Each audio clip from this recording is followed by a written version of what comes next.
Buenos días a todos. No sé si están ahí. Buen día, profesora. Buenos días, profe. Falta Buen día. un minuto para el comienzo. Buen día, ¿cómo están? Así que bueno, vamos esperando unos minutos más. Sé que hoy hay algunos problemas con internet. Así que bueno, ¿cómo están ustedes? ¿Cómo van? Pueden abrir las cámaras los que quieren, los que pueden hacerlo. Es más productivo. No tomo lista. Eso tampoco tiene que servir como algo para no estar. Las clases sirven para ustedes, tienen que servir para ustedes. Así que bueno, cuéntenme un poquito, los que están acá a la vista y los que quieran participar, cómo van con el estudio de la materia, qué dificultades tienen, algo en que podamos ayudarlos.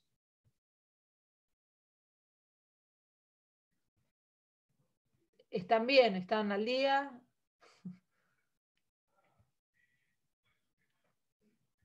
Eugenio está silenciado. No sé si estás hablando. Sí, estaba como murmurando, hablaba como para mí. Pero sí, voy leyendo de la materia de Keeper, estoy leyéndola.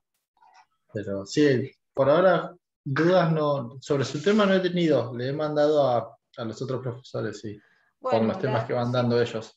Bien, siempre está abierta esa posibilidad de que ustedes puedan preguntar. El sentido de las clases, reitero, es acompañarlos a ustedes en el proceso de aprendizaje y bueno, evacuar y acercarles el material, y siempre la clase tiene un nivel complementario al trabajo de ustedes. Nunca la clase lo es todo.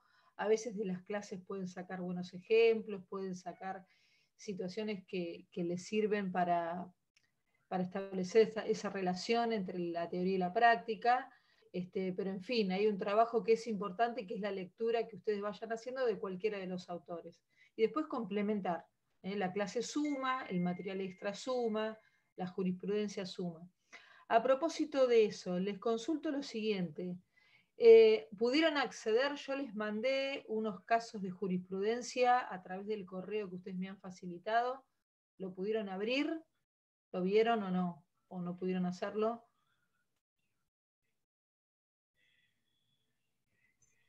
Entrar al mail, por ejemplo, yo pude y descargarlos, no, pero no lo has leído. Bueno, eso sí, soy honesto. perdón, pregunto. Esta es la Comisión 2 de Derechos Reales, ¿no? Bueno, hay varios acá que están acá. Ahí está Lucas, ahí bien, Rocío.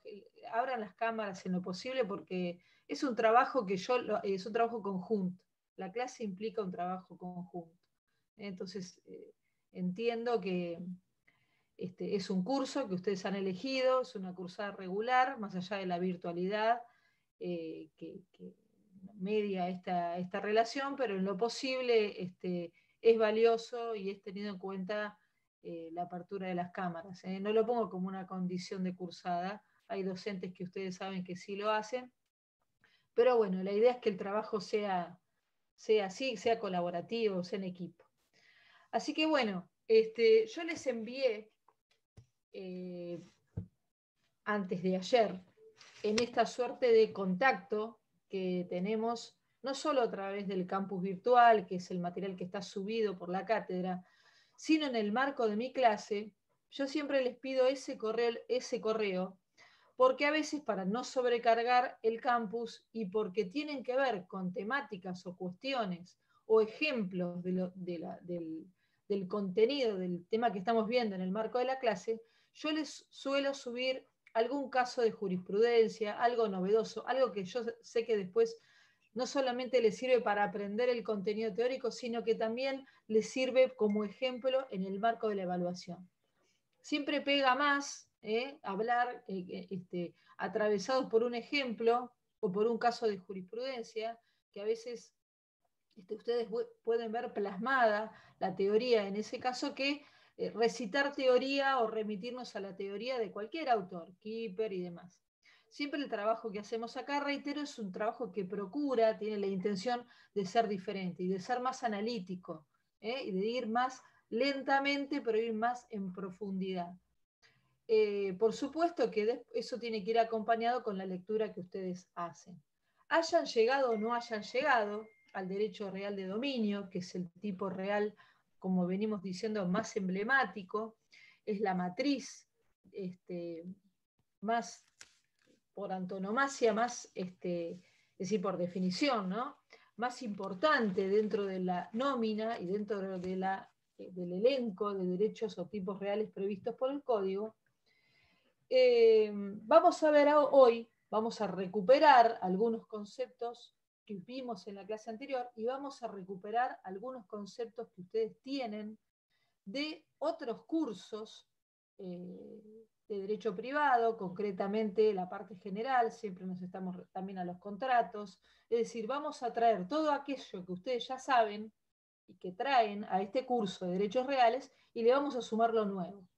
Entonces, ¿qué va a pasar? Si en el marco de la clase que vamos a trabajar juntos hay conceptos que son de cursos anteriores, por ejemplo, hoy nos vamos a referir al plazo y a la condición, modalidades de los actos jurídicos que ustedes conocen o debieran conocer de los cursos anteriores y hoy no lo recuerdan, ¿sí? El trabajo es que ustedes, a medida que van avanzando en la lectura del tipo del real de dominio, concretamente del dominio revocable o resoluble o el dominio imperfecto, que es el punto en el que se va a centrar el encuentro de hoy, ustedes esos conceptos los recuperen. Es decir, tomen como hábito metodológico de estudio el volver a recuperar en sus mentes, porque eso les aseguro que ustedes lo saben, solo que a veces no lo tienen tan claro o tan fresco, pero son conceptos que ustedes han visto, los recuperen, los repasen, los traigan de nuevo. Ese trabajo lo vamos a hacer en el marco de la clase. Pero cuando ustedes estudien este u otros temas y eso les ocurre, no dejen el bache. ¿Por qué? Porque el aprendizaje en ese sentido no es lineal, el aprendizaje es complejo, ¿sí? Pero sí es sumativo, es decir, cuando uno da determinado contenido, presupone, ¿sí?, que el contenido anterior se conoce o se sabe. Es una suposición, la realidad a veces nos demuestra que esto no es algo que les pasa a este grupo, porque todavía no los he escuchado prácticamente, pero a todos los grupos, incluso nos ha pasado a nosotros como estudiantes, que a veces esos conceptos les falta volver a ellos, ¿no?, volver a recuperarlos. Y eso sí les sugiero que lo hagan, porque a veces esa pequeña aclaración o ese pequeño refrescar facilita mucho el aprendizaje y la claridad. Bueno, hasta ahora vamos avanzando con la unidad 5, ya casi el próximo encuentro estaríamos prácticamente finalizándola, porque vamos a terminar de ver la unidad con el dominio fiduciario. Sigan ustedes el programa y después vamos a pasar a la unidad 7, porque la unidad 6 está asignada a otro docente, que es modos de adquisición del dominio. ¿Alguien vio, ya empezaron a ver modos de adquisición del dominio con alguien? No. Bueno, el resto, ya eso va a ocurrir. Estas son las 2 unidades que a mí me han asignado, por lo tanto yo voy a ir cumpliendo con esa pauta. Como desde ya que los modos de adquisición del dominio no son complejos, entonces esa unidad no van a tener dificultades, en general no van a tener dificultades, más allá de que alguno de los docentes tengan asignada esa unidad número 6.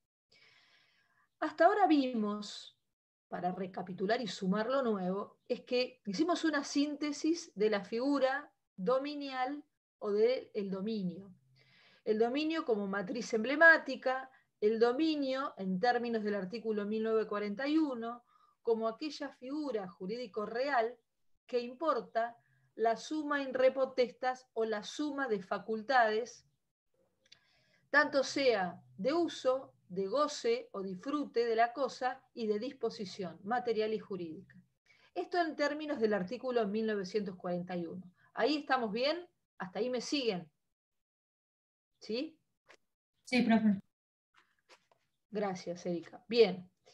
Queda claro que en los términos del artículo 1941 estamos ante lo que se denomina un dominio pleno o perfecto que es sinónimo, son términos sinónimos. Esa plenitud y esa perfección alcanzada por el tipo real está dada justamente por esta cuestión que se vincula con los caracteres y, en el caso de la absolutez, por el contenido. Ahora vamos a ir puntualizando. El derecho real de dominio, entonces es un derecho subjetivo, de carácter patrimonial y, por supuesto, real. ¿Sí? Vimos también que es el más completo, es el que otorga justamente la posibilidad de tener más facultades o más poderes, y en términos absolutos es el más robusto. Vimos que, justamente robusto por esa cantidad de contenido que tiene, es el emblemático. Vimos que también, y ustedes están viendo, esto lo están viendo seguramente con la doctora Villanustre y con el profesor titular, están viendo que desde una perspectiva posesoria, ¿sí? No desde una perspectiva real en términos de los derechos reales, los tipos reales, sino que desde una perspectiva posesoria, siempre cualquier relación que exista entre una persona y una cosa, ¿sí? No importa el origen de esa posesión, no importa si es legítima, si es ilegítima, si es de buena o de mala fe, siempre esa relación posesoria es protegida por el sistema. Ahora bien, cuando esa persona en relación posesoria con esa cosa, que a veces no se identifica con un derecho real, ¿me siguen hasta ahí? Porque no existe un derecho real, no está esa coincidencia entre el tener el derecho real, el ser titular del derecho real y el tener la posesión. Ustedes saben que para poder disponer material jurídicamente de la cosa y para poder enajenarla, o sea, venderla, donarla, grabarla, se requiere que exista esa concurrencia entre la titularidad de dominio y la posesión o la posibilidad. Si tiene que darse la situación de que tenemos que estar en presencia de un dueño, de un titular, de un propietario. Vimos también que el Código Civil, en el artículo 1941, nos refiere concretamente a todas las facultades de usar, gozar y disponer material y jurídicamente de la cosa, y vimos que omite el término absoluto. El proyecto de Código Civil y Comercial del año 2015 omitió el término absoluto y vimos por qué. Vimos también que dentro de los que se consideran los caracteres típicos o clásicos, ¿sí?, del dominio, tenemos la absolutez, la exclusividad y la perpetuidad. Pero sin embargo, el 1941 no hace referencia literalmente al término absoluto. Las razones, vimos que hay sesgos en función de esa terminología, y vimos que esto ocurre porque a veces se entiende la absolutez como sinónimo de ilimitado, ¿sí? Entonces, en función de eso, el legislador evitó utilizar ese término que ha sido en principio conflictivo, aunque en realidad no lo es, porque vimos también que el término absolutez tiene distintas acepciones. Hasta ahí me siguen, ¿no? Yo estoy reiterando lo que he visto, pero soy reiterativa porque me interesa que reparen mucho en estos conceptos porque son importantes. Vimos la absolutez como oposición a relativo, derechos absolutos y relativos. Esto se vincula con la diferencia entre derechos reales y personales. Esto se vincula con la oponibilidad erga omnes, respecto de todos en los derechos reales, y oponibilidad inter partes en los derechos personales. Los derechos reales son absolutos desde el punto de vista de la oponibilidad, no solamente el dominio, sino los 13 tipos restantes del 1887. Vimos también como absolutez como sinónimo de plenitud, ¿sí?, que es en lo que nos vamos a centrar hoy, en el encuentro de hoy. Absolutez como sinónimo de plenitud de facultades, es decir, en términos del 1941, otorga todas las facultades, como dice el código, de usar, gozar y disponer material y jurídicamente. Y vimos también el término absolutez, como dije hace un rato, como sinónimo de abuso, ¿sí? Como sinónimo de que la persona puede hacer lo que quiera y soslayando el interés incluso social. Esta mirada o esta perspectiva de considerar al derecho real de dominio como absoluto en términos de soslayar o como sinónimo de abuso, por supuesto que está fuera de nuestro sistema civil y comercial, no es lo que contempla el Código Civil, como dice el 1941, el derecho real de dominio, como todos los otros derechos, como todos los derechos subjetivos y como todos los otros derechos reales, se ejercen dentro de los límites establecidos por la ley. ¿Sí? Vimos que esos límites eran los límites genéricos y vimos que esos límites son también los límites específicos que vamos a ver a partir de la unidad número 7. Vimos también el carácter exclusivo del dominio, el segundo carácter que era la exclusividad.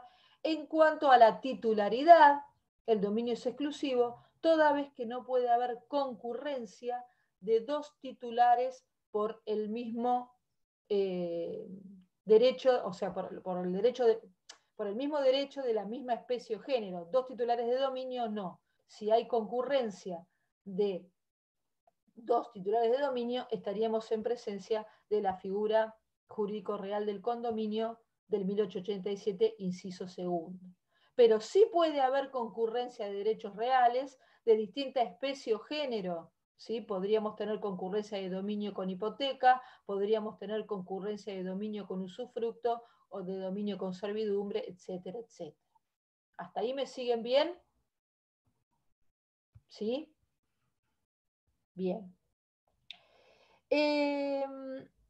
Y vimos también como derivación de esa exclusividad, de ese carácter exclusivo del dominio, lo que es el derecho de excluir a terceros, ¿sí? Y ese derecho de excluir a terceros vimos que se vinculaba con la posibilidad de encerrarse o con la posibilidad de excluir, de repeler cuando otro desconociera el derecho y hacerlo casi en forma inmediata. ¿Sí? La facultad de, casi dijimos que era una especie de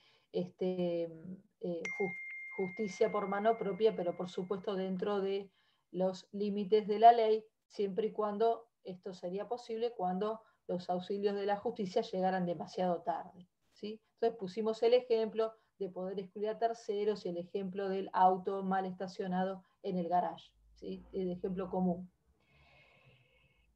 Vimos también, y esto es importante para que ustedes sigan avanzando en el estudio de la materia, que además de estos caracteres, la exclusividad, la absolutez, la exclusividad y la perpetuidad, vimos que hay algunos principios que son construcciones modernas. Estos caracteres son construcciones clásicas de la doctrina, estos son construcciones de la doctrina moderna, que es el principio de elasticidad del dominio, ¿sí? Esa posibilidad que tiene el dominio de ensancharse o contraerse, y este ensancharse o contraerse hoy lo vamos a ver específicamente cuando veamos lo que se llaman las desmembraciones del dominio. ¿Qué significa el principio de elasticidad? Bueno, significa que si bien el dominio perfecto tiene la mayor cantidad de contenido, a veces ese contenido, a veces esos caracteres se comprimen. Y se comprimen porque, por ejemplo, no sé, dentro de lo que sería un derecho de dominio, se grava con hipoteca. Entonces, automáticamente, ese derecho real de dominio que está grabado con un derecho real de hipoteca se contrae. ¿Por qué se contrae? Y bueno, porque de alguna manera la hipoteca, ya van a ver más adelante en la segunda parte, disminuye. ¿Qué facultad les parece a ustedes del propietario titular de dominio? ¿Qué facultad disminuye? La facultad de disponer. La facultad de disponer. Muy bien, Constanza. Al cercenar esa facultad de disponer, decimos que ese dominio se contrae, ¿sí? Se disminuye su posibilidad. Pero decimos que existe el principio de elasticidad porque, cancelada esa hipoteca, vuelve a su plenitud, o sea, vuelve a la plenitud del 1941. Esa virtualidad o esa potencialidad que tiene el dominio de contraerse o ensancharse es lo que la doctrina moderna llama principio de elasticidad. ¿Sí? Ustedes van a ver que los autores a veces dan por sabido, depende de dónde lean, dan por sabido ese principio de elasticidad o hacen una mera referencia. Consiste en eso. Y hoy vamos a recuperarlo también ese concepto. Es decir, es esa posibilidad latente o potencial que tiene la figura del dominio. Y también vimos dentro de esos principios, está el principio que se vincula con la extensión del dominio, que es el principio de la verticalidad, y que más adelante, cuando veamos, por ejemplo, el derecho real de superficie, lo vamos también a recuperar porque tiene que ver con la extensión física del dominio, y habíamos ahí utilizado un adagio, ¿sí?, o una expresión latina que dice que metafóricamente el derecho de dominio se extiende hasta el cielo y el infierno. Como decir, como de la forma más absoluta y más extensa. Por supuesto que esto no es así, hay límites, ¿sí?, en cuanto a la extensión física del dominio. Ese es el principio de verticalidad, que después más adelante, cuando veamos otras figuras, lo vamos a traer de nuevo a flote, ¿sí?, o al tema.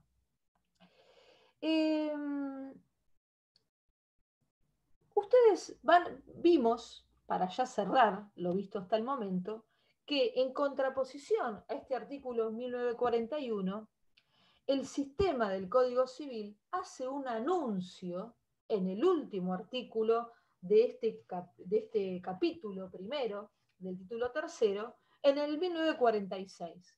El artículo 1946 contrapone la existencia de este dominio perfecto a la existencia de un dominio imperfecto, ¿sí?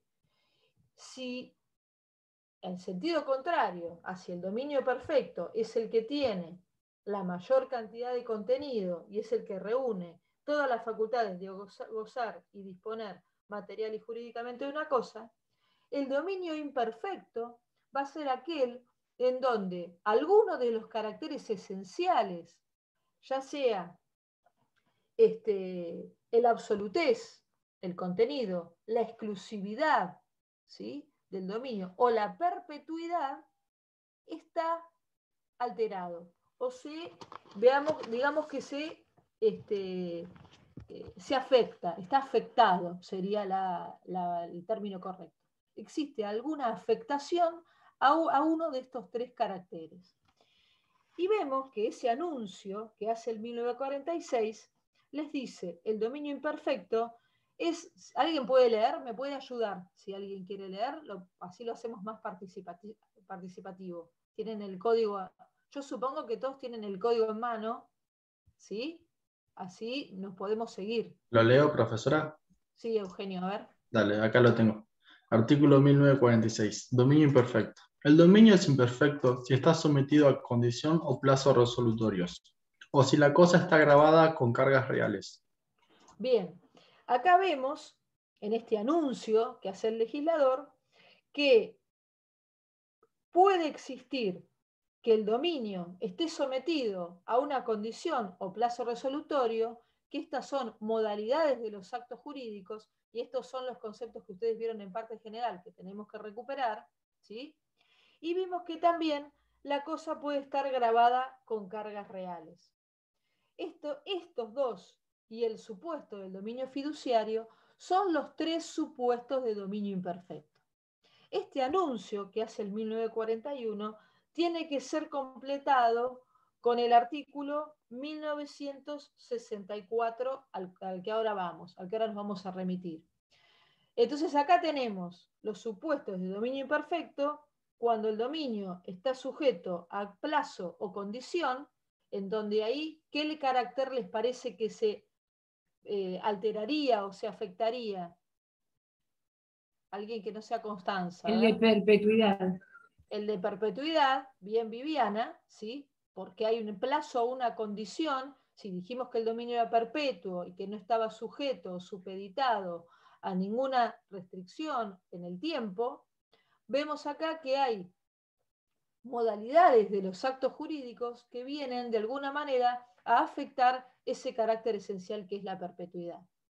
Y el otro supuesto de dominio imperfecto es el que se conoce como dominio desmembrado, ¿sí? Dominio desmembrado es aquel en el que tenemos que la figura del dominio está afectada, ¿sí?, por la existencia de otras cargas, lo que se llaman cargas reales, es decir, por la existencia de otros derechos reales en forma concomitante. Por ejemplo, yo les dije la figura real del dominio y hay una hipoteca. Hay una desmembración del dominio porque ha disminuido la posibilidad de disposición de ese titular, ¿sí? Es un dominio desmembrado, ya no es pleno o perfecto, sino que es menos pleno o imperfecto. ¿Sí? Esto como para hacer una enunciación. Ahora vamos al 1964, donde en el capítulo 3 de este libro cuarto se refiere al dominio imperfecto. Y vamos a verlos luego de este anuncio que leímos recién, vemos que los supuestos de dominio imperfecto, el código los identifica con el dominio revocable o resoluble, ¿sí? Son sinónimos, revocable o resoluble, el dominio fiduciario, ¿sí?, que está regulado en el contrato de fideicomiso, y lo vamos a ver seguramente, si Dios quiere, en la próxima clase, ¿sí?, por un error metodológico o por una apreciación que hicieron el legislador, algunos autores lo juzgan como errónea, hicieron la regulación del derecho real del dominio fiduciario en los contratos, en la figura del fideicomiso, cuando debería haber estado en la sección o en el libro dedicado a los derechos reales. Tanto el dominio revocable como el dominio fiduciario o resoluble, lo que afectan es la perpetuidad, el carácter de la perpetuidad del dominio. ¿Por qué? Porque acá el derecho no está destinado a durar o a perpetuarse en el tiempo, sino que está sujeto a una modalidad accidental, como puede ser el plazo o la condición, ¿sí? Y el otro... Disculpe, profesora, ¿esto puede Sí. ser lo que se hablaba en los fallos? No. Claro. ¿Vos los leíste, Brian, a los fallos, al menos por arriba? Sí, no lo terminé de leer a uno, pero vi que era, No no sé si importa. era el hijo o el nieto que reclamaba el incumplimiento de dos condiciones por parte del museo de unas Claro, 25 obras de arte que claro. había donado, no sé si era el padre o el abuelo, repito. Bien, sí, perfecto. No importa, o sea, el tema de los fallos el tema de los fallos no es para que ustedes los estudien de memoria, los fallos, ¿sí? Los fallos son ilustrativos y los fallos es para que ustedes vean en la práctica toda esta teoría que se puede dar efectivamente. Lo que vos decís, Brian, ahora lo vamos a ver un poquito más adelante y se refiere exactamente a eso.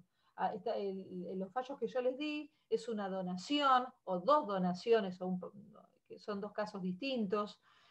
Algunas son noticias periodísticas y otros son extractos de los fallos de la Corte, en donde en el marco de una donación de pinturas al Museo de Bellas Artes de Buenos Aires, por incumplimiento de cargos, ¿sí?, el dominio transferido al museo a través de la donación estaba sujeto a una revocación por incumplimiento de los cargos. Entonces, es interesante el caso, primero porque es real, ¿sí? Segundo porque tiene que ver con nuestro contexto, se refiere a un museo, y es en el marco de este tema, justamente. El pedido no prosperó por la prescripción, ¿no? Si no hubiera prosperado. Claro, a veces hay otros casos más que son dos casos, creo que son los que Sí, el referí. otro era la noticia periodística nada más. Bueno, pero Que tengo no se otros había respetado. Claro, tengo otros para mandarle. En algunos casos no prospera por la prescripción, en otros casos no prospera por otros motivos, es decir, más allá de que de la resolución de la Corte, lo interesante es ver la finalidad, porque se imaginan que donaciones es un tema que ustedes van a ver en Civil 5, ¿sí? Pero atraviesa nuestra materia, pero más allá lo que me interesa acá es vean cómo el dominio es susceptible de volver al propietario anterior o al transmitente, ¿sí? Esa es la idea por el momento, más allá de analizar las pormenores que los fallos tienen, es en la práctica cómo se da esto del dominio resoluble o revocable. Ahora vamos a ir un poquito, avanzando un poquito más en la clase, vamos a referir a las distintas hipótesis. Pero sí, Brian, tiene que ver con eso. Y el dominio, el tercer caso, el tercer supuesto de dominio imperfecto, es el dominio desmembrado, ¿sí? En donde decimos que el dominio es desmembrado porque lo que se está afectando es la absolutez. Es decir, que les dice el dominio, son dominios imperfectos, el revocable, el fiduciario y el desmembrado. Fíjense ustedes que el código, el legislador, usa el plural. Son dominios imperfectos. Y les habla de 3 casos. La pregunta sería saber si podrían existir otros tipos de dominios revocables que no sean los establecidos por el legislador. Y acá tenemos que traer a colación un concepto que ustedes vieron que se vincula con el numerus clausus. Que vieron o que deberían estar por ver. Lo vieron el numerus clausus. Algo nosotros dijimos también en el marco de la clase. Es decir, que no podrían existir otros supuestos de dominio imperfecto que los 3 enunciados por el 1964, toda vez que se vulneraría el numerus clausus. Es decir, acá ya no se trataría de crear otros derechos reales que los enunciados, que los tipos, los 14 tipos, sino qué incidencia les parece que tendría esto en el numerus clausus. ¿Qué es lo que pasaría si las partes, en ejercicio de la autonomía, crearan otros supuestos de dominios imperfectos, más allá del revocable, el fiduciario o el desmembrado? Y no serían reales, sino serían contratos. Claro, no, pero vamos a suponer que crearan, bueno, claro, esa sería la consecuencia, Viviana, bien. Pero, no tendría la misma oponabilidad frente a todos los demás. Sí, pero ¿qué es lo que vimos que a ver, voy a reformular la pregunta. Vimos que el numerus clausus tiene 2 aspectos. Uno es la cantidad de tipos, ¿sí? El número cerrado. Solamente la taxatividad legal es lo que permite incorporar nuevos tipos, o sea, siempre por la ley, a través de la ley. Ejemplo, la propiedad horizontal. Ejemplo, la superficie, ¿sí? La propiedad horizontal no estaba en el Código de Vélez. En el 1945 se incorporó por ley, 13512. Otro, la superficie. Primero fue la superficie forestal, a través de una ley, y ahora el código actual es la superficie, el derecho a la superficie. O sea, eso es en cuanto a los tipos. Pero hay otro aspecto del numerus clausus que se vería alterado si los particulares crearan otros supuestos de dominios imperfectos. Y esa parte o esa parte o esa cuestión que haría vulnerar el numerus clausus es que no pueden constituir o generar otras estructuras de los derechos reales ya legislados. Constituir otros supuestos, ¿sí? Otro supuesto de dominios imperfectos sería vulnerar el numerus clausus. Concretamente me estoy refiriendo a el artículo 1884 del Código Civil que les habla de la estructura. Tiene 2 aspectos el numerus clausus. Insisto mucho en esto, aunque considero que no me voy de tema porque está involucrado lo que estoy diciendo, porque esto se pregunta mucho en la evaluación. Todos asocian, la mayoría a veces asocia el numerus clausus con la cantidad de tipos reales, con los 14 tipos reales.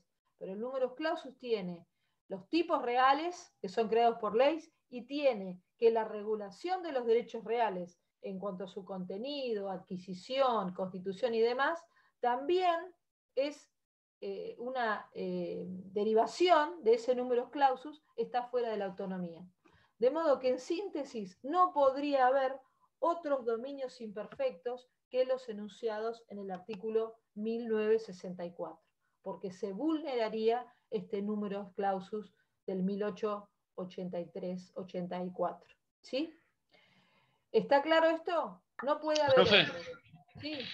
este último aspecto sería lo mismo que decir que hace referencia a la misma característica o llama a otra característica a lo que es que rige el orden público y no la autonomía de la voluntad de las partes. Claro, ¿Hace referencia a esto último que está diciendo usted o me voy a...?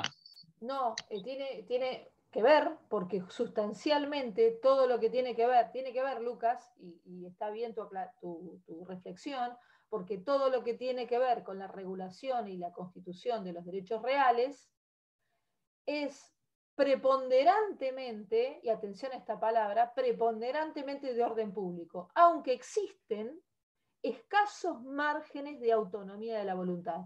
Pero no existe autonomía ni para crear otros tipos, ni existe autonomía para modificar la estructura. Lo que sí, el escaso margen de autonomía existe para algunas cuestiones, y podría haber acá autonomía, por ejemplo, para en el marco de una transmisión someterla a una condición o a un plazo.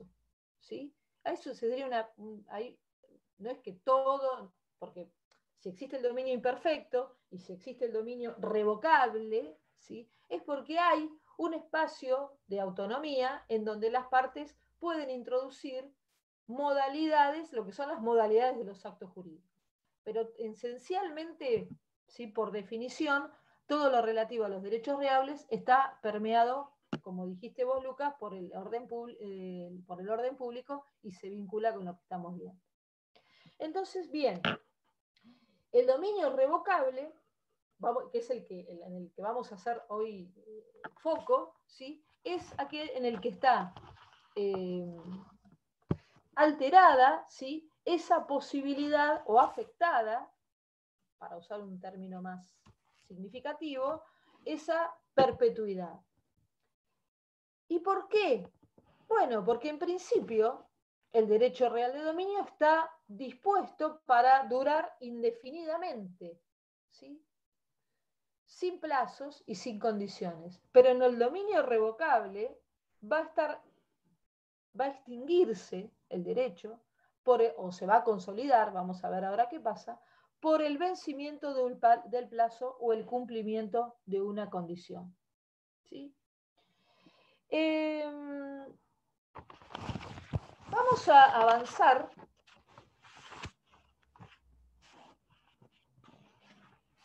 sobre el dominio revocable. El dominio revocable, como ustedes van a ver, es aquel que está sometido a plazo o condición resolutoria.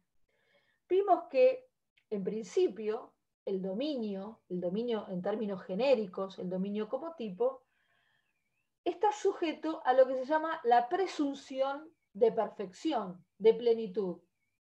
Sin embargo, a veces puede ocurrir que por voluntad expresa de las partes, ese dominio esté sometido a una condición o a un plazo resolutorio. Ese plazo resolutorio y esa condición van a ser modalidades que van a estar insertas en el marco del contrato. El contrato que va a ser el que va a regular, ¿sí?, la transmisión de ese dominio. ¿Quién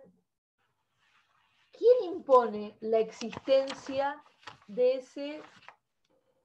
esas modalidades? ¿Quién las impone? Bueno, por supuesto que esas modalidades en principio las imponen las partes, ¿sí? Te dono tal cosa, como sería el ejemplo que les remití a través del correo, los fallos de jurisprudencia, pero está sujeto a resolverse si pasa tal o cual cosa, o al vencimiento de determinado plazo, ¿sí? El origen, en cierta forma, está en las partes. Y en el caso del ejemplo que les puse, se trataría de una donación sujeta a resolverse. Ustedes saben que las formas de transmisión del dominio no solamente es la compraventa, ¿sí?, que es el ejemplo más clásico, sino que podría haber transmisión del dominio, ya sea por actos entre vivos, una compraventa, podría haber una donación o podría haber transmisiones mortis causa, ¿sí?, o por causa de muerte.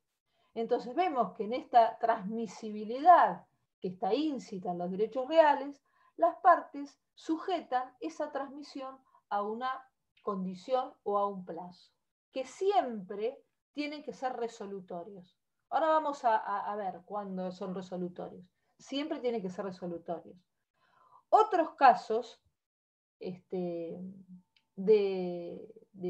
origen de esas modalidades, del plazo o la condición, puede estar en la ley. Y ahí casi siempre no son expresas, sino que son implícitas. El origen puede estar en la ley.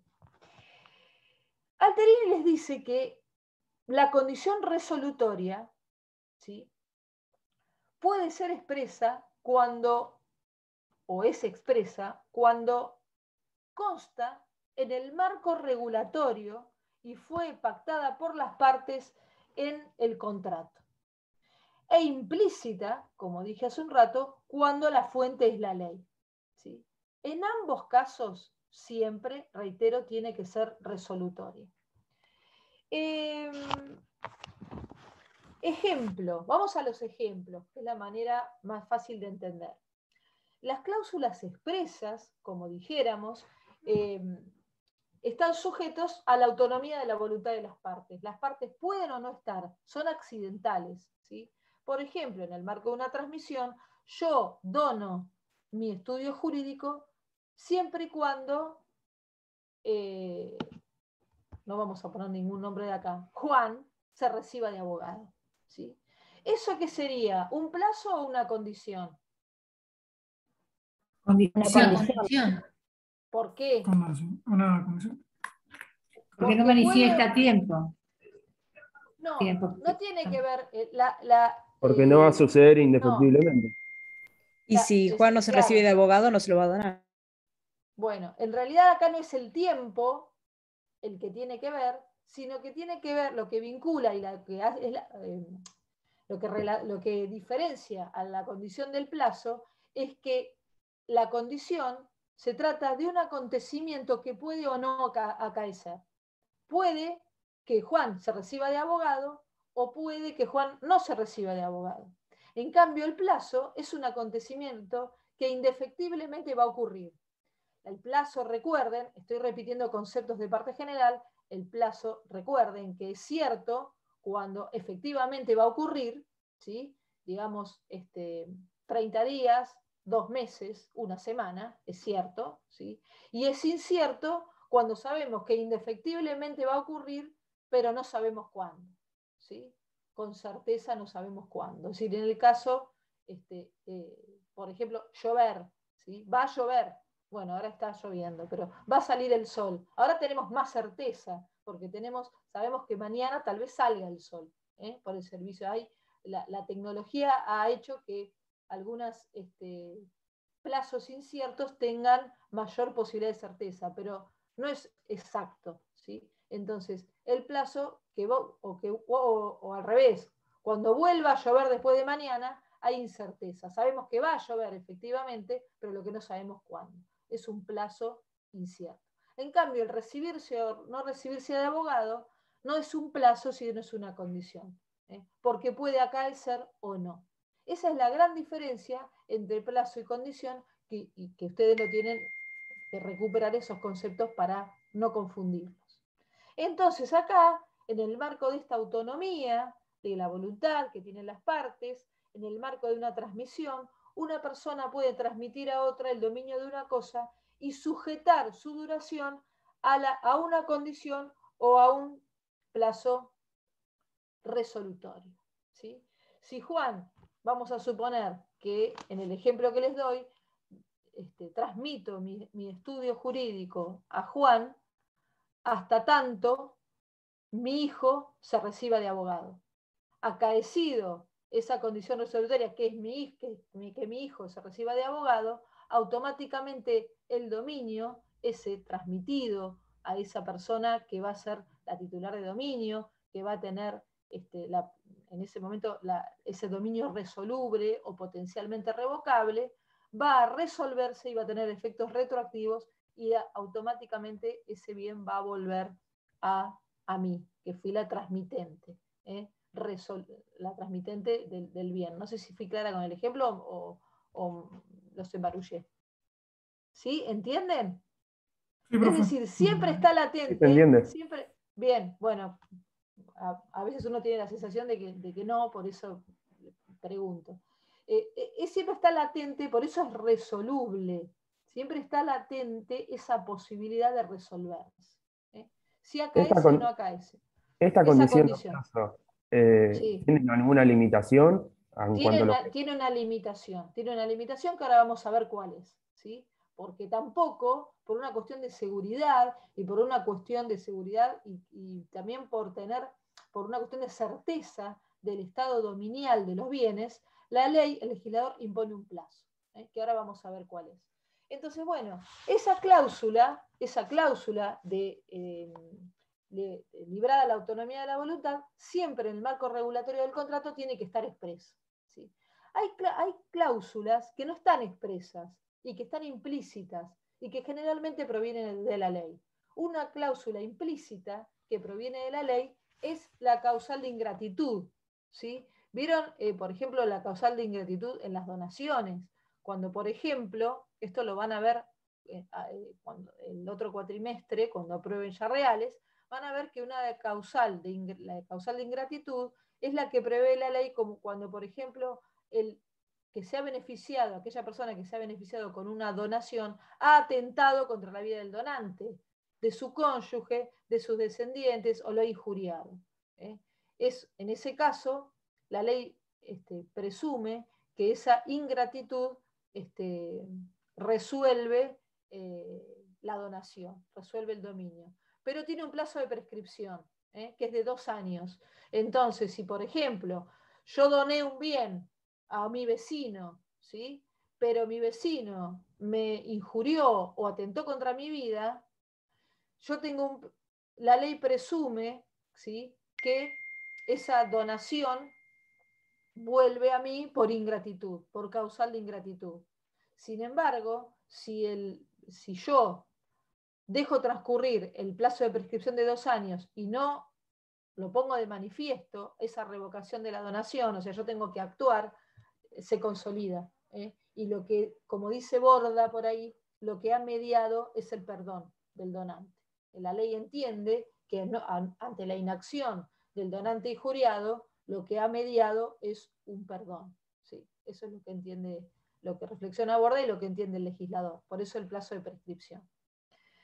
Bueno, hasta ahí vemos que entonces, cuando se trata de bienes inmuebles, esta cláusula es muy fácil de insertar porque se insertan en el instrumento, por ejemplo, en el contrato de compraventa o en la escritura. ¿Sí? Cuando se tratan de cosas muebles no registrables, ¿sí?, esos pactos no son oponibles contra los terceros de buena fe y a título oneroso. ¿Sí? Entre los terceros de buena, o sea, si esa persona volvió a transmitir ese bien y se trataba de un bien mueble, contra los terceros de buena fe y a título oneroso, es inoponible esa cláusula, ¿sí? Justamente por el régimen específico que tiene. ¿Cuál es el plazo legal máximo de duración del dominio? Bueno, esto lo dice el 1965 del Código, que les dice. La última parte, bueno, lo que pasa es que ante la pregunta nos salteamos un poquito algunas cosas, pero no importa. Las condiciones resolutorias impuestas al dominio se deben entender limitadas al término de 10 años. Es decir, el plazo son 10 años. ¿Qué pasa si las partes pactaron un plazo mayor? Bueno, por supuesto acá rige el orden público, rigen los plazos legales, tienen preeminencia sobre los particulares, y si pactaron uno mayor, se reduce a 10. Se reduce automáticamente a 10, porque esa está fuera justamente de la posibilidad de los particulares de poder fijar un plazo mayor.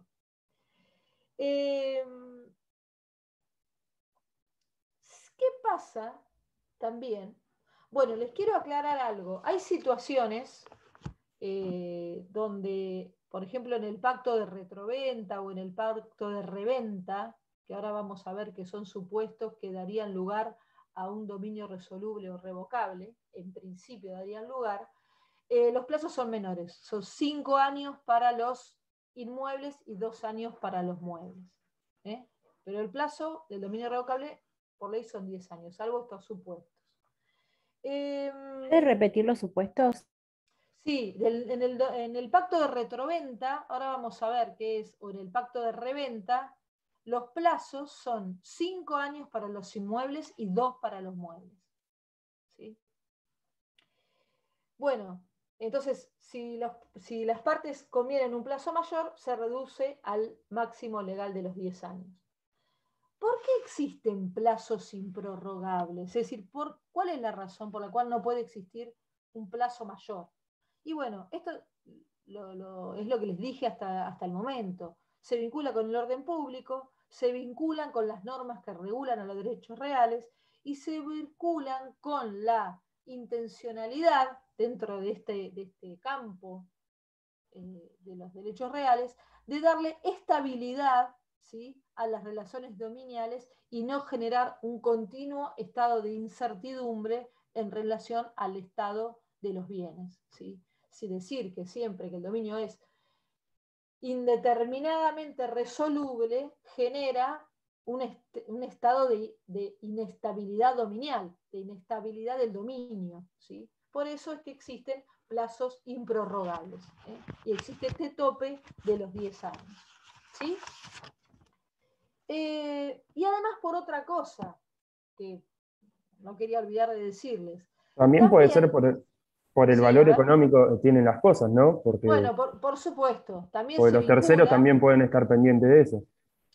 Bueno, en realidad, se vincula con los terceros, pero se vincula que en realidad el valor de sobre todo de los inmuebles, no pensemos siempre en términos de derechos reales vinculado con los inmuebles, pero en términos de inmuebles, el valor que tienen los inmuebles, también los muebles registrables tienen, por cierto, a veces más valor que los inmuebles, ese estado de continua incertidumbre de alguna manera traba lo que es el tráfico jurídico, el tráfico comercial.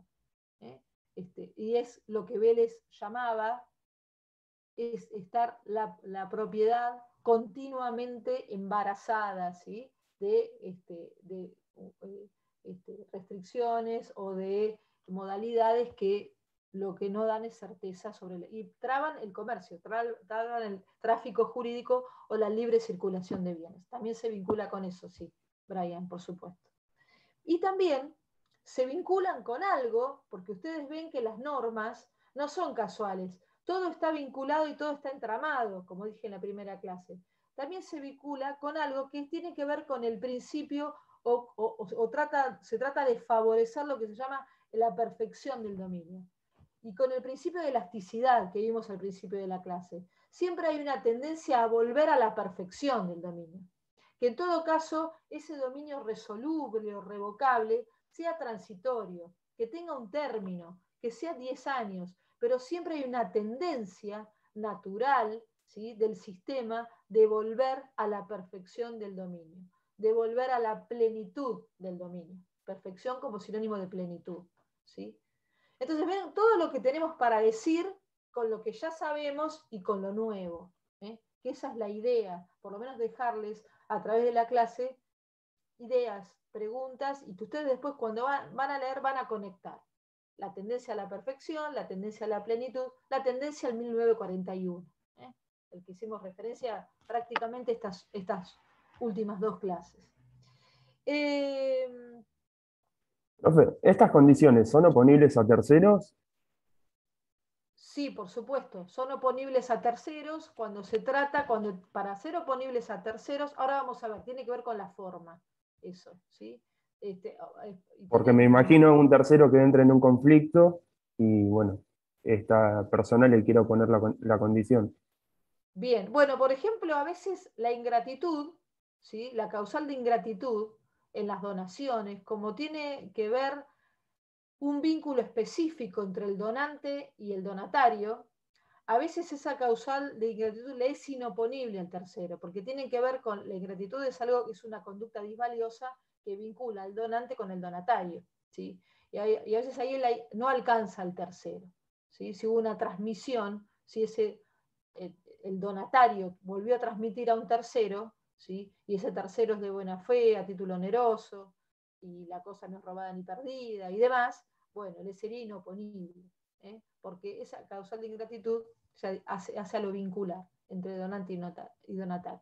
Pero vamos a ver que hay algo que tiene que ver con las formas que se vincula con esto que está preguntando Brian. Vamos a ver supuestos. Tengo mucho para decirles y me hice como un bosquejo y anotar porque no quiero... bueno, ustedes van a ver que por ahí en el texto los ejemplos son que mi hijo se reciba de abogado, o a veces les dice que la nave llegue de Asia. Son ejemplos académicos y muy tradicionales dentro de la doctrina. Si el barco llega de Asia, le transmito mi dominio hasta tanto y en cuanto el barco llegue de Asia. Son ejemplos académicos, hay muchos ejemplos de eso, ejemplos clásicos. Lo que está prohibido, y esto es muy importante, y ustedes también lo saben de parte general, son las condiciones prohibidas. Y las condiciones prohibidas son aquellas que nos enuncia el sistema del código en el artículo 344. A ver si alguien tiene el código a mano y me ayuda un poquito. Perdón, una pequeña aclaración, porque ya que estamos ahí. Los conceptos que tienen que recuperar, entonces se vinculan con justamente los enunciados acá, en el capítulo 7 de la sección primera del Código Civil, artículo 343, que les habla de la condición, y el 350 que les habla del plazo, ¿sí? Que son las modalidades de los actos jurídicos. Esos conceptos, para saber dominio revocable, los tienen que tener muy distinguidos, los tienen que recuperar de parte general y saberlos, para avanzar. Pero hay condiciones que están prohibidas, o sea que en principio rige la autonomía. Puedo establecer tanto una condición como un plazo, siempre resolutorios, pero hay condiciones prohibidas. A ver, alguno que lea algunas, a ver, alguna, o Rocío, ¿tú estás ahí con el código? Yo si quiere lo leo, profe. Rocío, vamos a respetar los cupos. Vamos a dejarla a Rocío. A ver, una mujer. A ver, dale. Gracias, Nico. Después Hola, profe. No tengo el código a mano. Estoy desde mis bueno, apuntes y lo cambio, no lo pongo textual. Así que no sé si te sirve.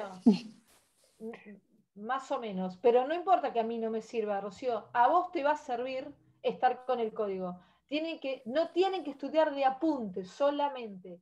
Tienen que estudiar con el código. Y el código, escribirlo, apuntarlo, pero para seguir la clase necesitamos el código. Y también después, porque se acostumbran a ese ir y venir, que es lo que yo quiero. De hecho es uno. No importa, Rocío. Después la próxima tenete el código.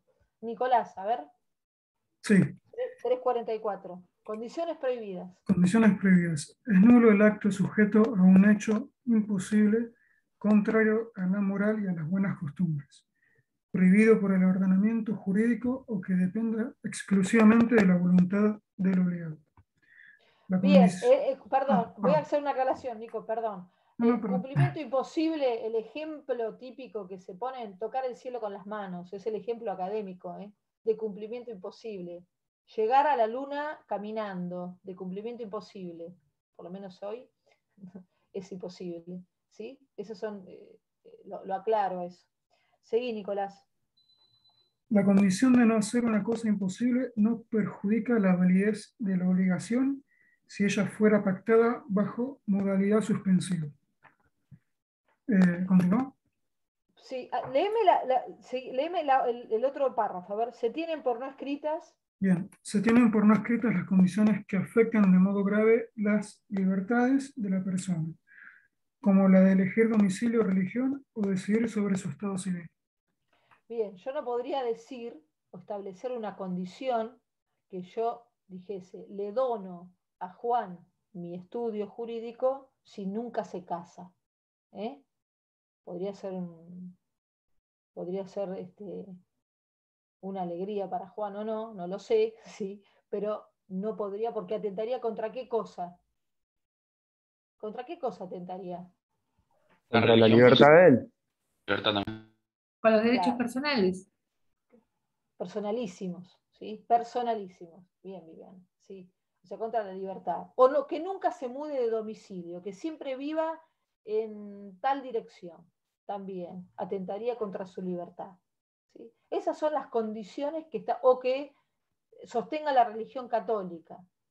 ¿Sí? Esas serían condiciones prohibidas que se tienen por no escritas y que por supuesto atentarían contra la ley. Son las únicas limitaciones.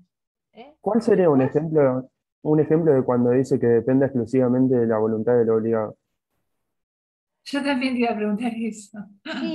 y por ejemplo, de la voluntad del obligado, si quiere, o sea, son las puramente potestativas, las que se llaman como puramente potestativas.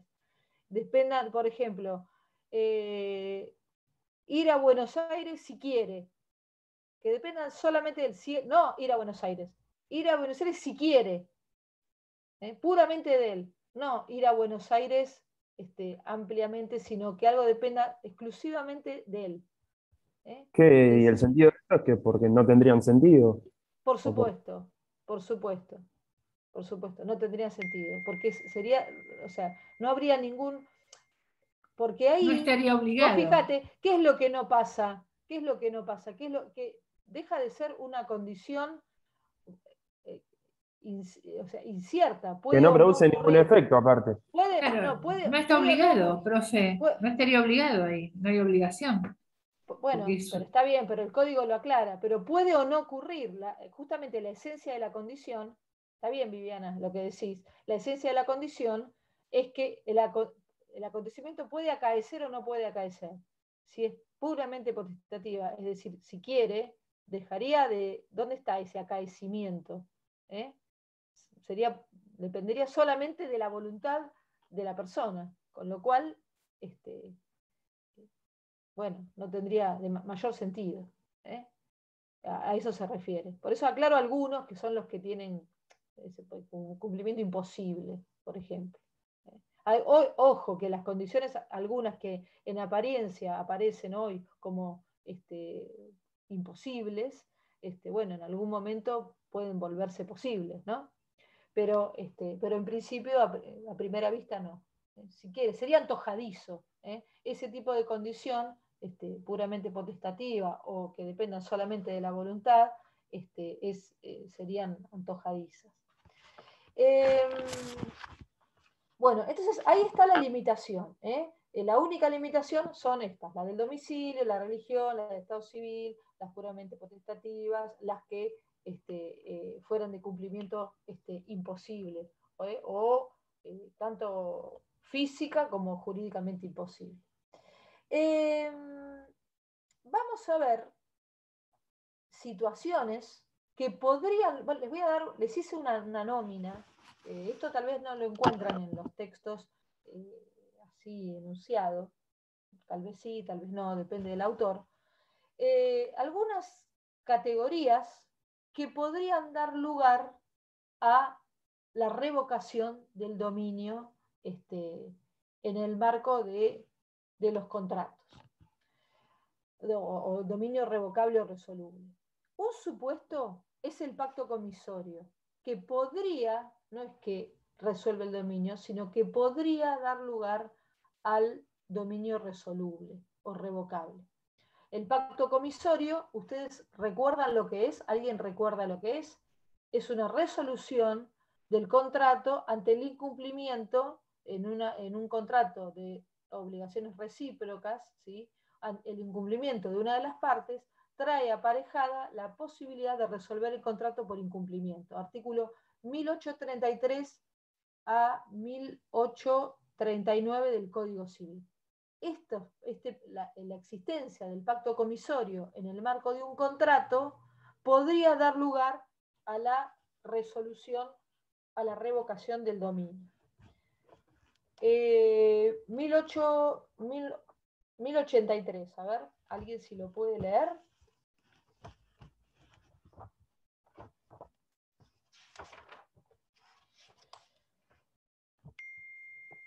Miren, lo leo yo así.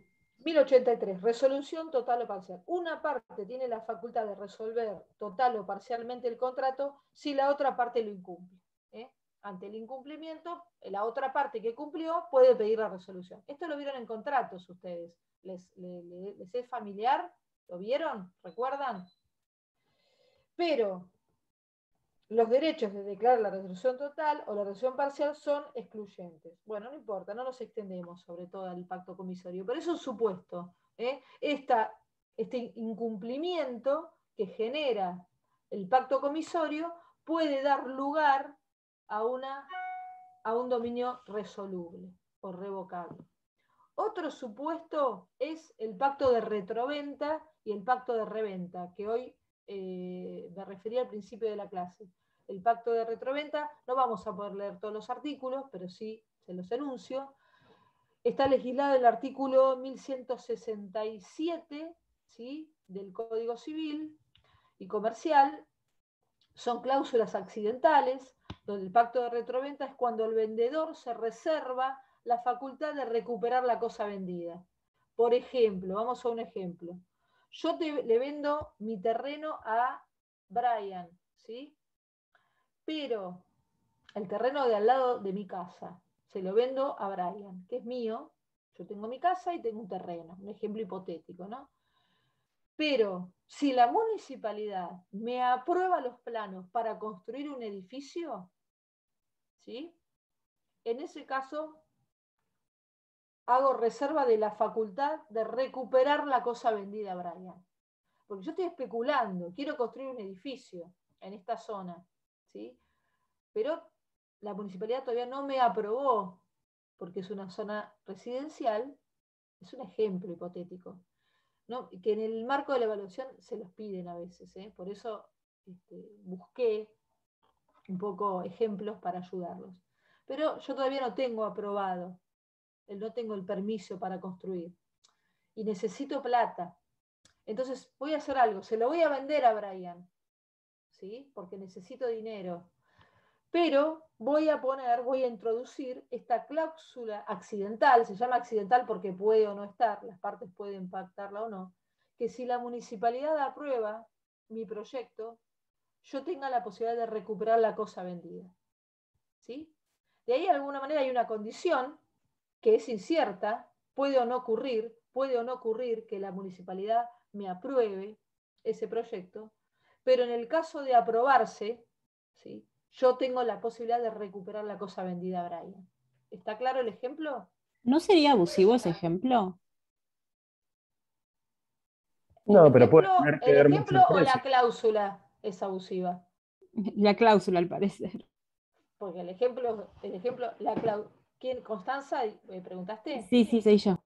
A ver, ahora bien porque hoy estamos debatiendo y eso es lo que quiero No, con mis pero clases. profe, no sería porque la otra parte está accediendo, digamos, en la firma al momento de constituir el contrato, o sea, estaría de acuerdo. Sí, Lucas dice que no. A ver, Lucas dice que no. Constanza se pregunta, y está bien la pregunta porque lo pone en duda, si es abusiva. Brian, ¿qué dice? Depende del valor. Yo te lo compro barato, pero después no me obligo a vendértelo al mismo precio. Puedo tener una ganancia por la especulación. ¿Alguien piensa otra cosa? ¿En qué consistiría Por el ejemplo. abuso? Constanza, perdón, Eugenia. A ver, Sí, no, sí. Constanza, ¿en qué te parece que habría abuso? ¿Por qué abuso?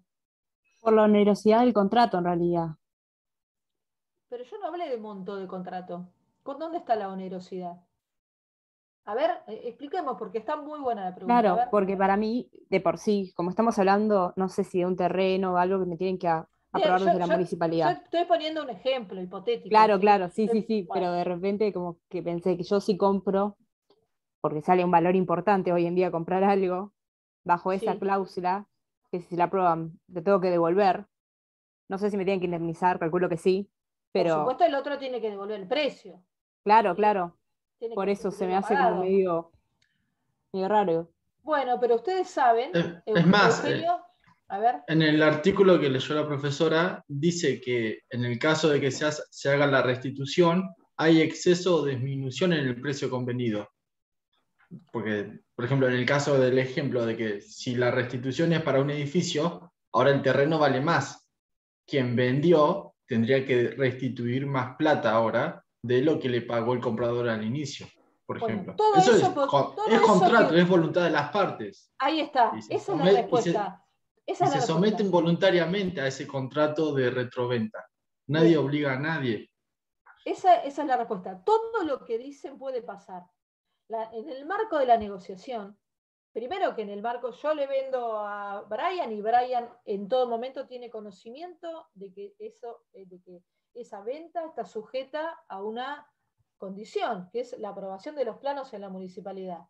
Y él me paga el precio.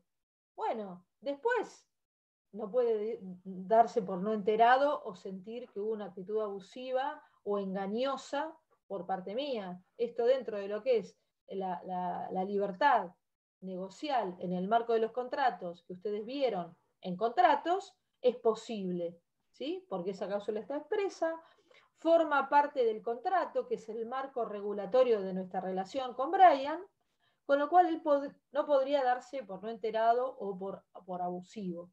Ahora vos decís, bueno, pero Brian puso mucho dinero para eso y un terreno vale mucho. Sí, lo puso. Pero bueno, aceptó, eso es lo que se llama alea del contrato, ¿sí? Está dentro del alea de lo posible. Lo hizo con pleno conocimiento, si era capaz, si fue un acto voluntario, si no hubo violencia sobre su persona y no hubo ningún vicio del consentimiento, está dentro del marco contractual, como dice Eugenio, ¿sí? Ahora, después también podrá negociarse esa posibilidad de decir, bueno, pero ahora el terreno vale más. Bueno, ¿vale más para quién? Vale más para mí, que tengo el de al lado, ¿sí? Que tengo la casa que voy a tirar abajo y voy a hacer un edificio. Es muy común esto, se ve, utilizan dos terrenos contiguos para eso, ¿sí? Entonces, bueno, ahora, para Brian, si lo tiene que ir a vender a un particular, seguramente que a mí no me va a servir. Por eso yo lo retengo a Brian y establezco la cláusula. Porque si la municipalidad me aprueba los planos, yo tengo la posibilidad de recuperarlo respecto de Brian. En cambio, si yo no establezco la cláusula y lo vendo, ya después tengo que ir a comprar de nuevo, que podría ocurrir como un particular, y si el otro sabe que yo voy a construir un edificio, el terreno va a costar el doble, por decirlo alguna. Va a costar el doble para mí, que tengo el de al lado. Entonces, ¿ves cómo en el terreno de lo posible hay distintas gamas? Ahora, en principio, Constanza, respondiendo a tu pregunta, no sería abusivo. No habría ninguna razón para pensar que hay un abuso, ¿sí?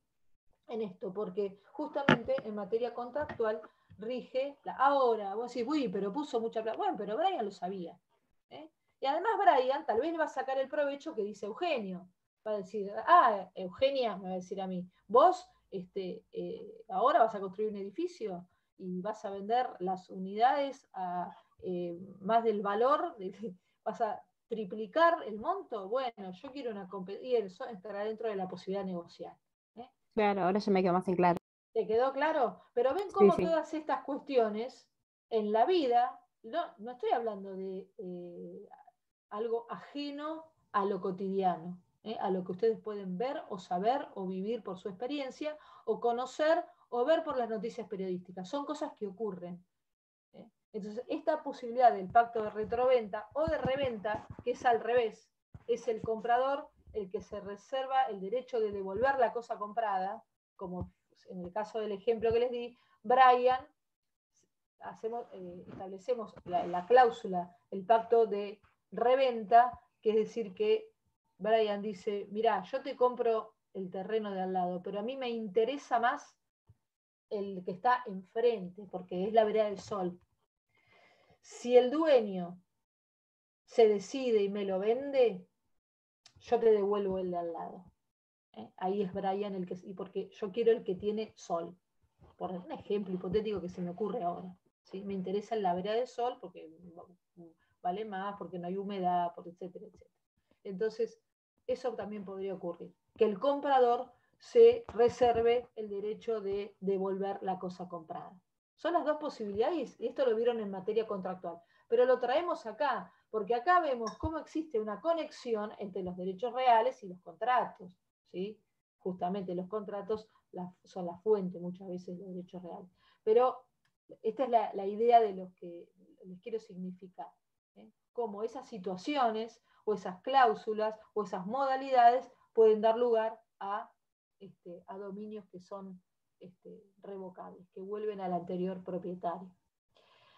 Otra es la reversión de las donaciones, ¿sí?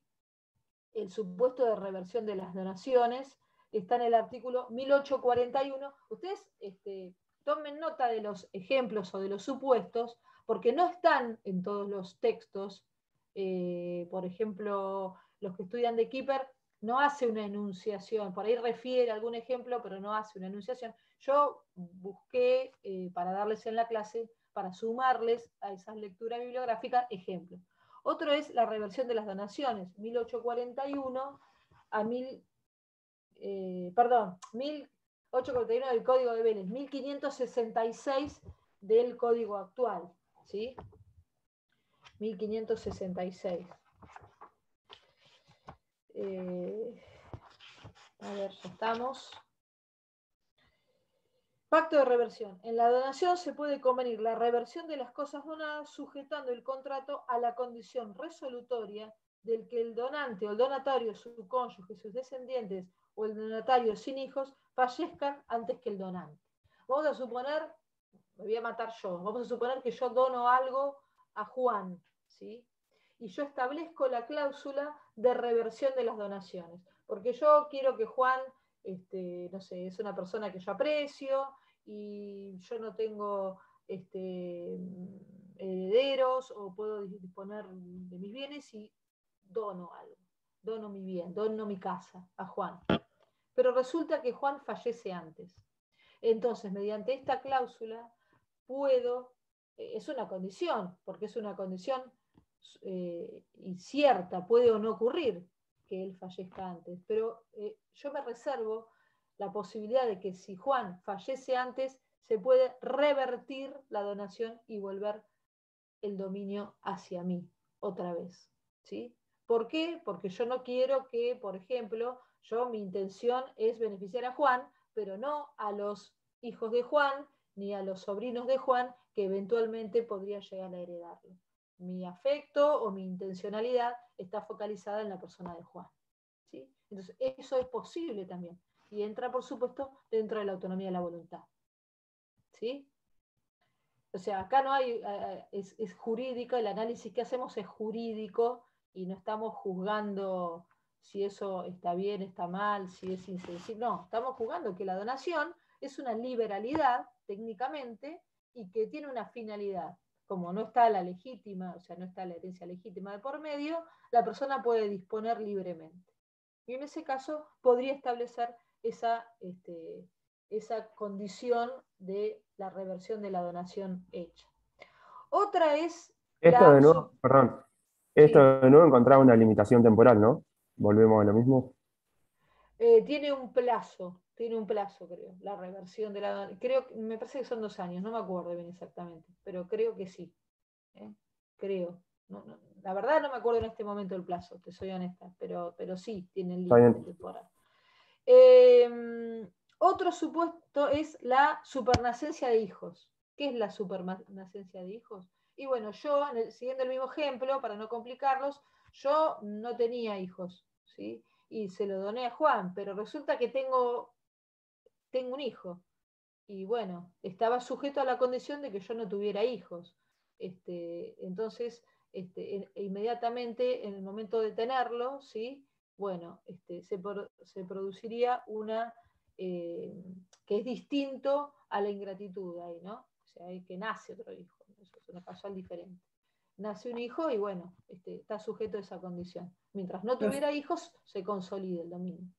Sí, profesora, perdón, esta de la supernacencia de hijos tiene que ver con el tercer párrafo del 1566. A ver, si la reversión se ha pactado para el caso de muerte del donatario sin hijos, la existencia de estos en el momento del deceso de su padre extingue el derecho. Para que me tengo que concentrar en lo que leo. A ver, si la reversión se ha pactado para el caso de la muerte del donatario sin hijos, la existencia de estos en el momento del deceso de su padre extingue el derecho del donante. Sí, también podría ocurrir. Sí. Sí, podría ser un supuesto. Pero también puede pactarse directamente, no como reversión, sino como, por ejemplo, no solamente en el marco de la donación, sino podría llegar a preverse, no sé, no una donación, sino otra figura, una compraventa, y pactársela no en el marco de la donación, sino, por ejemplo, en el marco de una compraventa común, la supernacencia de hijos. Te vendo, pero si tengo un hijo, al cabo de un término determinado, la cosa vuelve a mí. Te vendo porque no tengo a quien dejárselo. Lo otro, bien, lo bien. que vos decís, se está refiriendo en el marco de las donaciones. En el marco de las donaciones, Viviana. Y por último, el caso que se vincula con los fallos que les dejé, que léanlos porque son interesantes y les pueden servir para aprender y para ilustrar sus exposiciones si es que van a elegir un tema que se vincule con esto, es el de la inejecución de cargos. Cuando hay un dicho popular que dice que lo que se da no se quita, ¿sí? Lo que se da no se quita. Bueno, en derecho eso no es así, ¿sí? Y el ejemplo palmario de ello es la inejecución de cargos, cuando se han pactado. Los cargos que se han pactado, en el ejemplo que les di, se trataba de donaciones de obras pictóricas al Museo Nacional de Bellas Artes, que está ahí enfrente de la Universidad de Buenos Aires, la Facultad de Derecho, ¿sí? Para los que conocen Buenos Aires, y hay polémicas que se han generado o se han gestado en virtud de esas donaciones en donde no se han respetado los cargos. Y los cargos concretamente consistían en que los cuadros debían estar exhibidos, no se debían retirar, es decir, no me acuerdo ahora bien todos los cargos que había exactamente, pero están enunciados en los fallos, y eso no se respetó. Y ante no respeto de esos cargos, ante el incumplimiento de cargos, ahora les voy a contar un caso de acá, de la ciudad de Mar del Plata. Dio lugar a un pedido por parte de los herederos de la revocación del dominio en virtud del incumplimiento. Un ejemplo, vieron acá en la ciudad de Mar del Plata, hay muchos inmuebles que son donaciones que han hecho las familias, los particulares, por ejemplo, a la municipalidad, al Estado municipal, al Estado provincial y demás, con el cargo de mantenerlos en buen estado y demás, ¿sí? Bueno, en esos supuestos, ejemplos, muchos de los lugares donde funcionan los museos, donde funciona, que ahí no sé cómo se estarán manejando eso, donde funciona el Instituto UNSUE, que era un hogar de asilo de niños que está sobre la costa, ubican, pasando la zona de la Perla. Bueno, ahí eso es una donación de la familia UNSUE con el cargo de mantener. Vieron que en el estado pésimo que está eso, y sin embargo hay una parte que sí se ha refaccionado y otra no. Bueno, ahí hay muchos inmuebles, hay otro fallo, otro caso que aparentemente estaría en estudio, que se los voy a mandar, que es un inmueble donado por una familia al Estado Nacional donde funcionaba Telefónica, lo que era Entel antes, ¿sí? Para los que son más próximos a mi edad, y hay una cuestión ahí, porque ahora ya no funciona, o sea, el fin para el cual fue donado. Bueno, hay un montón de situaciones de ese tipo en la vida real. Por el incumplimiento de cargos, se da lugar por la inejecución de cargos, se vuelve el dominio al donante. Bueno, el plazo máximo les dije cuál era. Esperen a ver si estoy olvidando de algo. Bueno, ¿cuáles son los sujetos? Esto es muy importante porque a veces se complican. Cuando les dicen, bueno, ¿y cuáles serían los sujetos en el dominio revocable? Bueno, los sujetos intervinientes. En el dominio revocable intervienen distintos sujetos. El primero es el transmitente o revocante, es decir, aquel que transmite. Era yo, en el ejemplo que hacíamos siguiendo, lo tomé hoy a Brian. Brian, te tomé desde el punto, pero bueno, yo sería la transmitente o revocante. Transmito ese dominio. que yo sería aquella persona que luego de producirse el evento resolutorio tendría el dominio perfecto en los términos de 1941. Ejemplo, yo, Brian, te transmito mi estudio jurídico, el inmueble de mi estudio jurídico, soy la transmitente o revocante, hasta tanto y en cuanto mi hijo se reciba de abogado. Si mi hijo se recibe de abogado, yo paso a ser, o vuelvo a tener, el dominio perfecto de la cosa.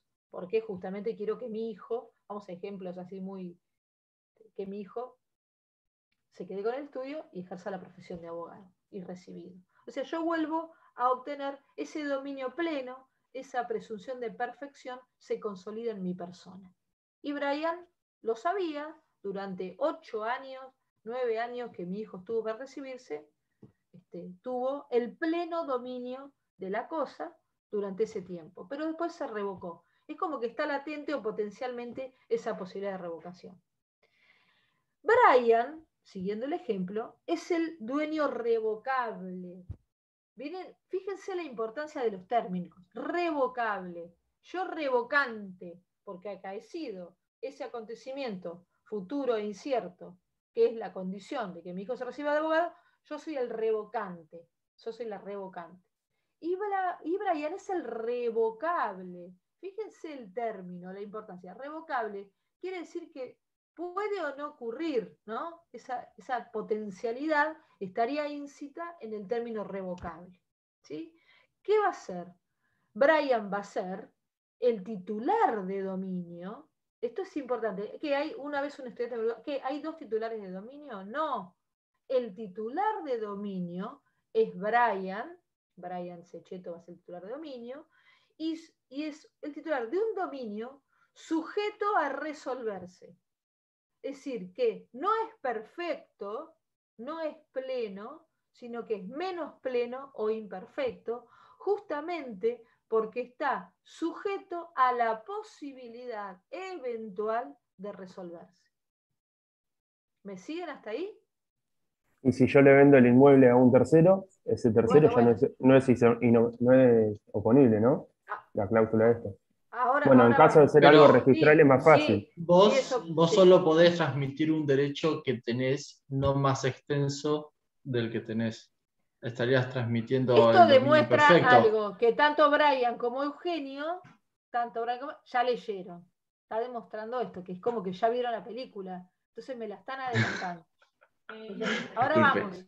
No, porque yo puedo responder. Está muy bien, está muy bien. Puedo responder por daños y perjuicios, pero ese tercero no es inoponible, no es oponible lo que yo hice. Bueno, dijimos el tercero no al principio que estas cláusulas deberían estar expresas. ¿Sí? Son expresas, deben estar Claro, expresas. en caso de ser algo registrable es más fácil. Es más fácil. Ahora vamos a ver qué pasa, Brian. Pero ¿qué es lo que tiene que hacer la persona cuando va a adquirir una cosa?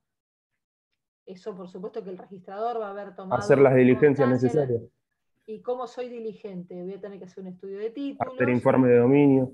Bueno, entonces, eso en el registro, ¿sí? Por supuesto que el registrador va a tomar constancia de que ese dominio es revocable. Y yo, tercero, que voy a comprar un bien inmueble o un bien registrable, pero un bien inmueble, voy a tomar conocimiento de eso, porque tiene que ser expresa, ¿sí? Claro, cuando no es registrable ya se torna más difícil. Será cuestión de prueba y difícil. Ahí se torna, bueno, porque acá la forma, esto, Brian, vos seguramente lo sabés, la forma es lo que se llama ad solemnitatem. En la compra de bienes inmuebles, la escritura, todos lo saben, es una forma que hace a la solemnidad del acto, ¿sí? En el otro caso sería lo que se llama aprobación, a los efectos de la prueba. Entonces acá, en la compraventa de bienes inmuebles, la escritura es un requisito formal de fondo, que sí o sí debe hacerse a través de escritura pública, ¿sí? Ahora vamos un poquito a volver sobre eso. Pero lo importante acá es el tema, hasta el momento, el tema de los sujetos. ¿Queda claro eso? Entonces, Brian va a ser recapitulo, el dueño revocable. Si la condición fracasa, vamos a suponer que fracasa, no se recibe de abogado mi hijo. ¿Qué pasa? Se consolida Brian como dueño, Brian que era dueño imperfecto o dueño menos pleno, ¿sí? Como un dueño menos robusto que el dominio pleno. Bueno, si fracasa porque no se recibió daño o porque no se recibió de abogado o porque nos excedimos en el plazo máximo de los 10 años. Hace 18 años que no se recibe de abogado, ¿sí? Entonces nos excedimos en el plazo que prevé la ley. Ese dominio, ese dueño imperfecto que es Brian, se va a convertir, ya sea o porque fracasa o porque nos excedimos del término legal, en titular de dominio perfecto. ¿Sí? ¿Ven cómo funciona ahí? ¿Y por qué el tema del término de los 10 años? Porque tampoco podemos estar esperando 25 años que mi hijo se reciba de abogado y seguir sosteniendo un dominio potencialmente resoluble que genera una situación de incertidumbre, que genera un entorpecimiento en el tráfico de los bienes, en el tráfico jurídico y comercial de los bienes. ¿Sí? ¿Compréndenme cómo funciona? Si fracasa o si se excede en el término legal. Profesora, ahí en ese... Sí. ¿Cómo dijo que en ese caso el dueño revocable ahora es titular del dominio perfecto? Claro, pasa a ser Brian. Eso. Se consolida en cabeza de Brian. ¿Sí? Eso, gracias. O sea que Brian, que era el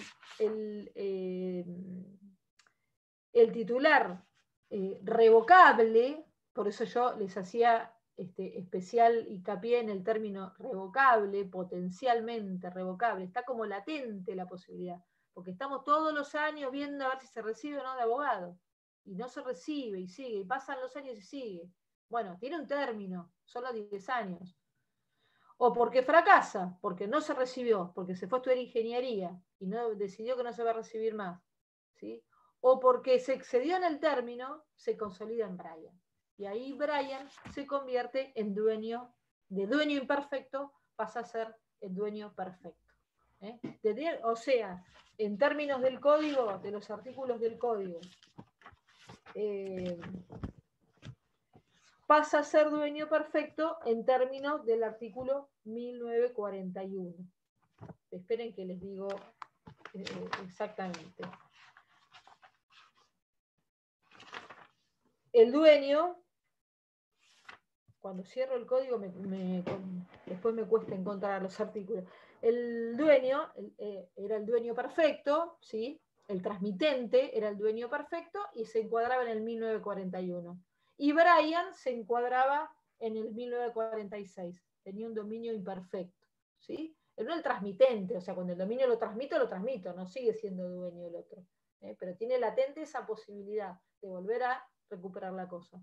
Cuando la condición fracasa o cuando nos excedemos del plazo legal, Brian se convierte en titular de dominio perfecto en términos de 1941 y no ya en términos del 1946 y 1964, para los que me siguen muy específicamente con los artículos del código. Entonces, es importante esto. ¿Qué es lo que hace el derecho, el sistema, para consolidar en Brian ese dominio resoluble o imperfecto? ¿Qué es lo que hace cuando no se recibió de abogado finalmente y sabemos que no se va a recibir? Lo que hace el sistema es acudir a una ficción. El derecho, ustedes saben que muchas veces acude a situaciones ficcionales, ¿sí? O ficticias. Acá acude una ficción. Y para justificar esa consolidación del dominio en Brian, acude a la ficción de tenerla por cumplida. Hace de cuenta, por decirlo en un término coloquial, de que se cumplió. Y lo consolida. Y justifica esa consolidación en Brian. Eso es lo que hace el sistema para justificar. Importante, ¿desde dónde se computa la fecha? Se computa desde el acto constitutivo. Eso también lo dice la ley. Los 10 años se computan desde el acto constitutivo. Vamos a dejar acá, y el tema de los efectos, que ya les adelanto que son efectos retroactivos, y el tema al que refirió Brian, que se refiere a las formas, lo vamos a concluir la próxima clase. Pero les voy a dar tiempo esta semana para que ustedes lean, aunque sea uno de los fallos. No son los fallos completos, son extractos. Está la noticia, y la noticia a veces nos lleva a buscar el fallo, o al revés, depende. A veces vemos el fallo. Yo les puse la noticia y el fallo. Por la noticia, sobre todo, porque ahí ven el museo, que muchos tal vez lo conozcan, el Museo de Bellas Artes de la Ciudad de Buenos Aires, y sepan de qué estamos hablando, en qué nos ubicamos en contexto. Entonces, pueden leer uno, y vamos a hacer acá una apuesta en común y sacar algunas conclusiones. No me interesa tanto los detalles, pero sí, a grandes rasgos, los casos y las situaciones que dieron lugar al reclamo y que en todo caso que resolvió la Corte. Y continuamos ya cerrando este tema, y seguramente que vamos a empezar algo, a ver algo de dominio fiduciario, para ya terminar y después empezar con límites al dominio. ¿Sí?